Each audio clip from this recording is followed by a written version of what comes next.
What's going on, Diesel World Reaction? This your boy Juan Diesel, and I'm back with another video. This one's called Memphis Mafia Stop Elvis and TJ from Recording. Video of Elvis. Beatles collab. Let's get into it.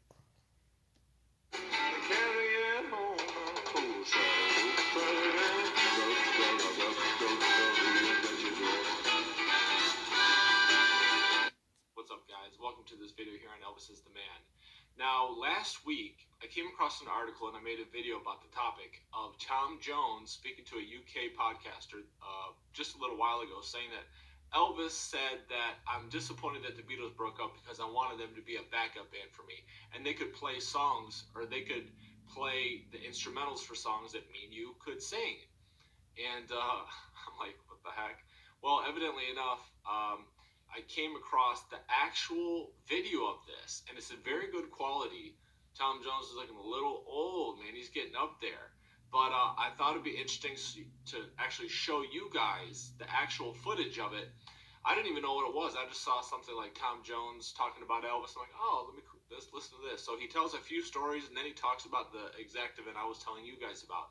So if you're interested to see the actual footage of him talking about Elvis, which I think you will be, here it is. Elvis Presley was a very musical person. He loved music as much as I do, and every chance he would get to sing, he would. So when I used to hang out with him at night, you see, in Las Vegas, he would be singing all night. But the thing was, he would finish his, because we used to do a month straight then. Excuse me. We used to do a month straight in Las Vegas, 2 shows a night for a month.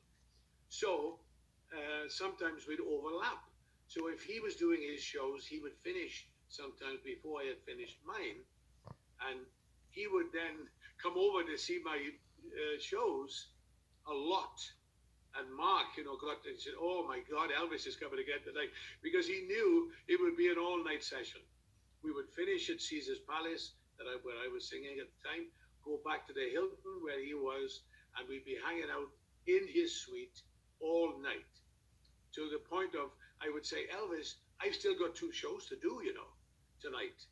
And he had finished, you see. So he would say, "Yeah, I got it, Tom. Yeah, I got it." And I said, "Well, do you mind if I leave now?" I thought, my God, if somebody had told me when I was in Wales that I would be asking Elvis Presley, could I leave Yeah. so I could go and do my own shows?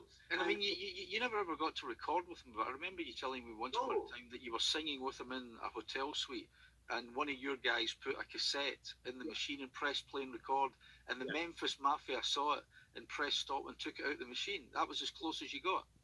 That's as close as we got. We wouldn't. And see, Parker used to keep a tight rein on him because Elvis would have loved to have performed with a lot of people. And I'll tell you a story that I don't think I've ever said before, which is, and this is the truth, when the Beatles broke up in 1970, Elvis said to me, "I hear the Beatles have broken up." I said, "Well, yeah." I said, "I think McCartney and Lennon and McCartney are still writing together, but they're not going to do any live shows anymore." And he said, "Well, what a shame." He said, "Because wouldn't it be great?" And this is a fact. He said, "Wouldn't it be great if we could use the Beatles as a backing band, and we could go on stage? You could sing some of your songs, I could sing some of my songs, and we could have the Beatles to play on my life." And I said, "Well, it sounds like a great idea, but it's not going to happen, especially now, because they're not going to do any more live shows." But that was an idea that he had, and he would have loved to have done it.